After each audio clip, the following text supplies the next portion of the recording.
Hello, Microsoft Board of Directors. My name is Christy Larson, and I'm here with my partners William Austin and Brittany Buckstad to talk about a potential acquisition that we believe could be beneficial to Microsoft's portfolio.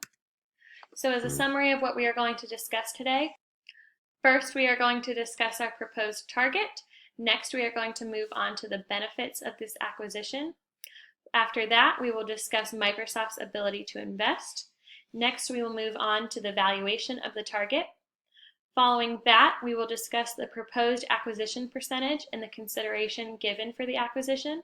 And then finally, we will discuss some accounting issues that we believe you may be thinking about during the course of this presentation.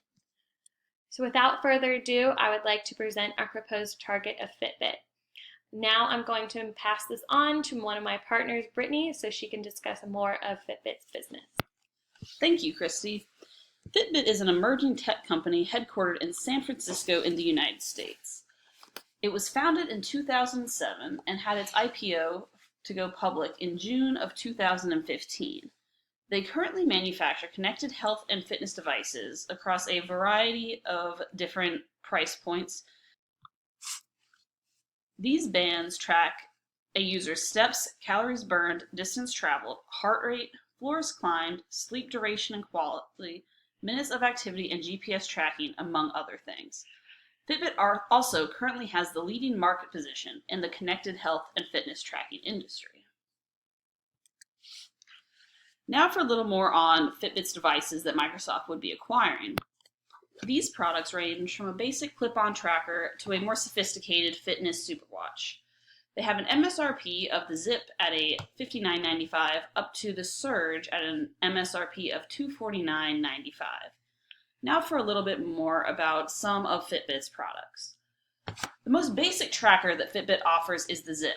This tracker simply covers the steps, calories, and distance traveled. Next up is the Flex. The Flex is a fitness band, whereas the Zip is a clip-on tracker. The Flex covers everything that the Zip does, but also covers sleep tracking, reminders to move, and has a call and text notification function. Above the Fitbit Flex is the Alta HR. The Alta HR features a visible screen on the fitness watch and also has sleep stages and a heart rate monitor, which is one of its biggest features. Next up is the Fitbit Blaze and Surge.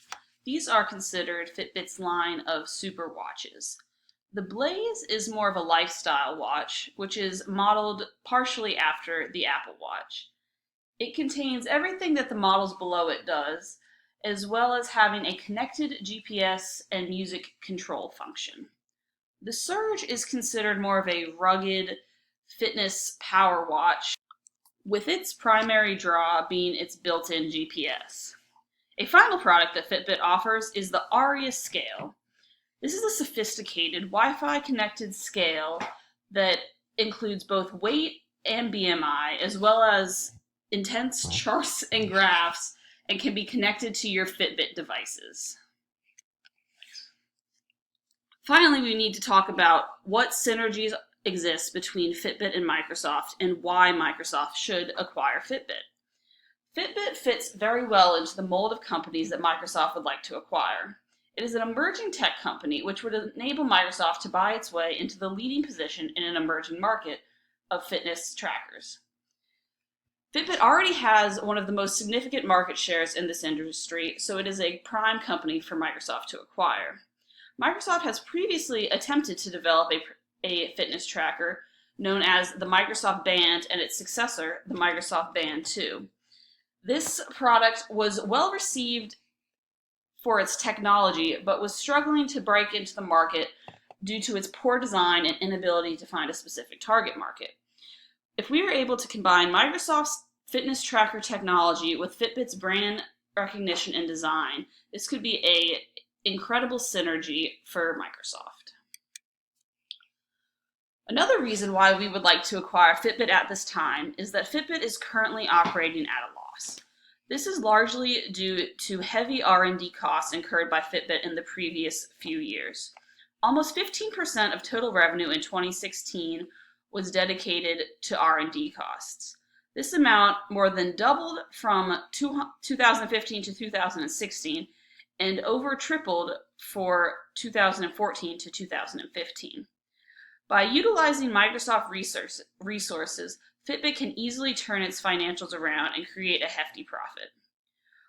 In addition, one of the things that Fitbit considers its major risks is a lack of resources, long-standing relationships, and having a small portfolio of clients. As Microsoft is a very long-standing company, they have significant resources and have long-standing relationships with certain suppliers, as well as having a large portfolio of products. By Microsoft acquiring Fitbit, this will decrease and eliminate the majority of these risks and allow Fitbit to be a more profitable company. Now I'd like to pass it back to Christy to talk more about Microsoft's ability to invest in Fitbit. Thank you, Brittany. So as she mentioned, I would like to go on to our ability to invest. So based off of Microsoft's 2016 financials, we have a net current asset of $80 billion. This means that in the short term, we have $80 billion that we can use to invest. Furthermore, our working capital ratio is 2.35. This means that we have 2.35 times more current assets than we do current liabilities that will need to be paid off in the current year. Finally, we have a debt ratio of 0.63. This means we have a little over half as many liabilities as we do assets, meaning long term, we also are in a great financial position to remain solvent while acquiring this company.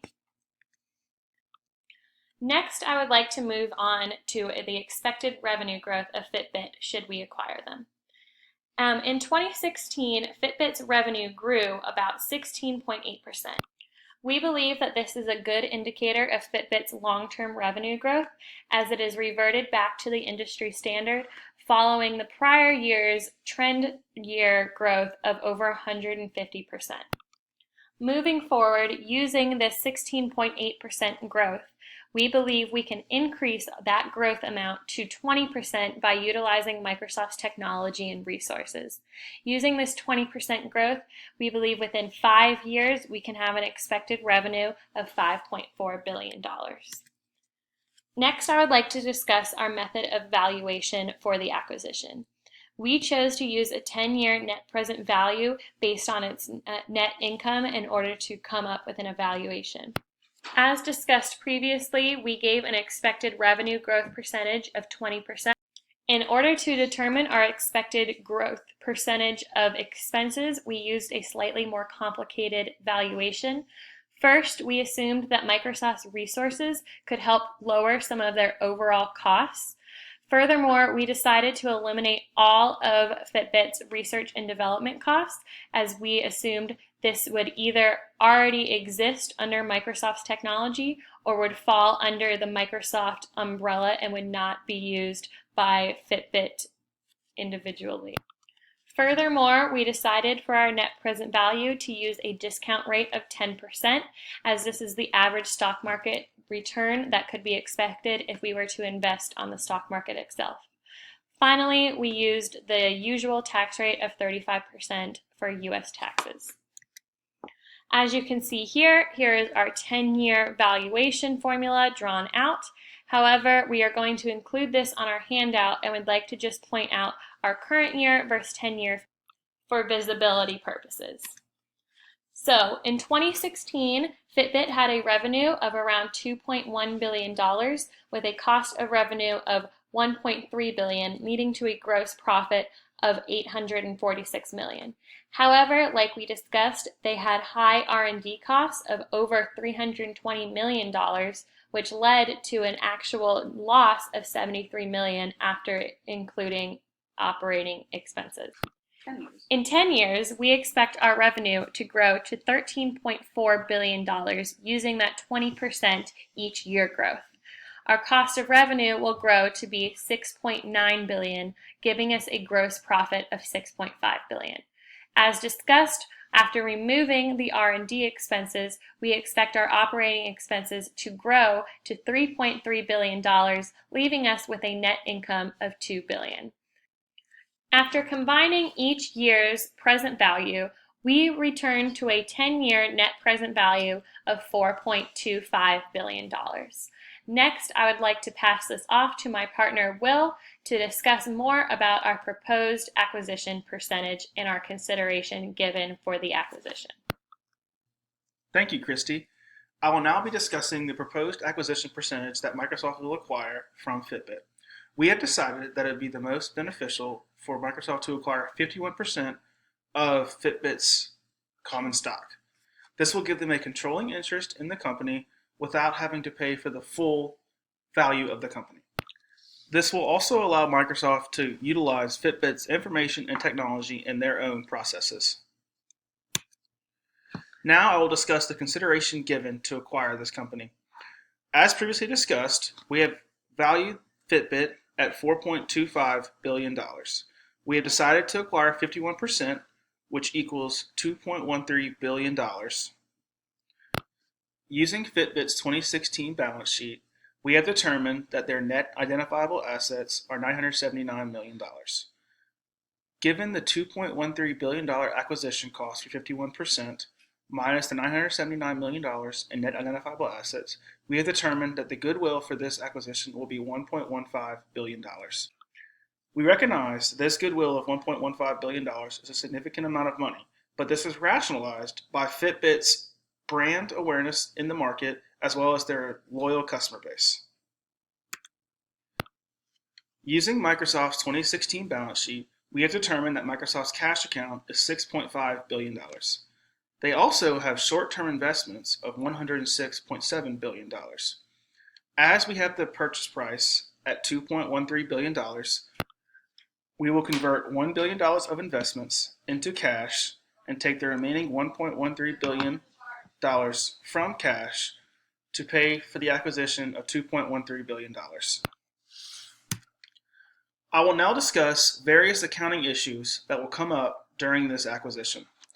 First, as this is only going to be a 51% stock acquisition, Fitbit will remain incorporated and work as a subsidiary of Microsoft. This will allow Fitbit to remain in the market to utilize its brand awareness and loyal customer base. Secondly, this will be a one-time transaction for Microsoft, as they are only acquiring 51% of the stock for $2.13 billion. As previously discussed, Microsoft has an adequate number of assets to purchase this company and remain in normal business. Next, I will discuss if there will be any intra-entity transactions between Microsoft and Fitbit. There will be no intra-entity transactions between these two companies because physical inventory will not transfer between Fitbit and Microsoft. The only thing that will transfer is Microsoft will use their information and technological advances to improve on Fitbit's current inventory. Finally, I will discuss how Microsoft will value Fitbit's assets at the date of consolidation. At the date of consolidation, Microsoft will value Fitbit's assets at fair market value for the purposes of the consolidation. In conclusion, Fitbit is an emerging tech company with a leading market position in connected health and fitness tracking. By utilizing Microsoft's technology and resources, we can make Fitbit highly profitable in a short period of time. Microsoft is currently in a great financial position to take on new investments with over $80 billion in net current assets. We expect Fitbit's current profit growth of 16.8% to continue into the future and actually increase to 20% with Microsoft's help. Using this 20% expected revenue growth, we have valued the company at $4.25 billion using a 10-year net present value. We plan to take a controlling interest of 51% by paying $2.13 billion based off of this valuation. We plan to finance the entirety of this acquisition by cashing in short-term investments and utilizing our cash account. Thank you for your time, and we look forward to your decision on this acquisition.